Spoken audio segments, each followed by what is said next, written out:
Hello and welcome. Today we're going to be unboxing the AMD Radeon RX 6900 XT.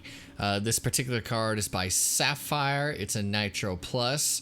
This is the perfect card if you wanted to run 4K gaming, and I got lucky. I got it at $15.99 on a sale on Newegg, and let's get right into it. Let's talk about some specs.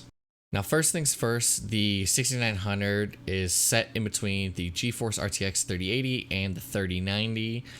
When you're using ray tracing, the performance falls back just a little bit, but as the RTX cards get a faster ray tracing rendering, still, the RX 6900 XT is one of the fastest desktop cards in 2021 and well suited for 4K gaming.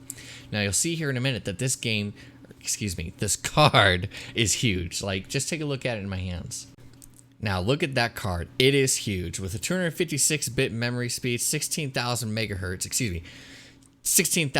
memory speed, and 256 memory bus width. It is a 16 gigabyte card ready to play anything available today. This is big dick energy perpetuated in a graphics card. Now just take a look at this card for a second. Just the aesthetic of it is so clean. Look at this little spin I have. I don't have one of those tables or spinning cameras or whatever they use to make these look cool, but I just put it on a chair that I got at a yard sale for $5 like 4 years ago. Professional. Yes, look at that. But this card's a monster. I put it in my PC and it barely fucking fit inside of my PC. Take a look.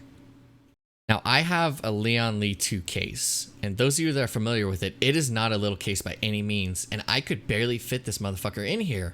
See, I had to unattach my reservoir, and my reservoir is just balancing on there. It's jerry-rigged, I know, it's ghetto, but I plugged it in. I had to test it this morning, and it worked great. I ran the superposition benchmark on it at 4K, and at 4K I ranked 15,555, 4K optimized, amazing. And with an average frame rate of 116.34 frames per second, I figured I better test this in a game that's been doing shitty, that's hard to run on most machines right now, the new Battlefield. So let's test it. Now, in Battlefield, I was averaging between 60 and 40 frames per second, but for me, the first 2 minutes of a Battlefield game, especially on the old card I was on, the 5700 XT, the game would shit its pants, glitches would happen here and there. I get it's a new game, whatever. But when I was testing it, it set all of the quality options immediately to ultra high, which I think is the reason for the frame drops. But this game just hasn't been optimized for PCs yet. But with how it ran, I would highly recommend this card for the price, what this card's capable of doing, because it's still relatively new, a couple years old, give or take. Take that with a grain of salt. This card's worth the money.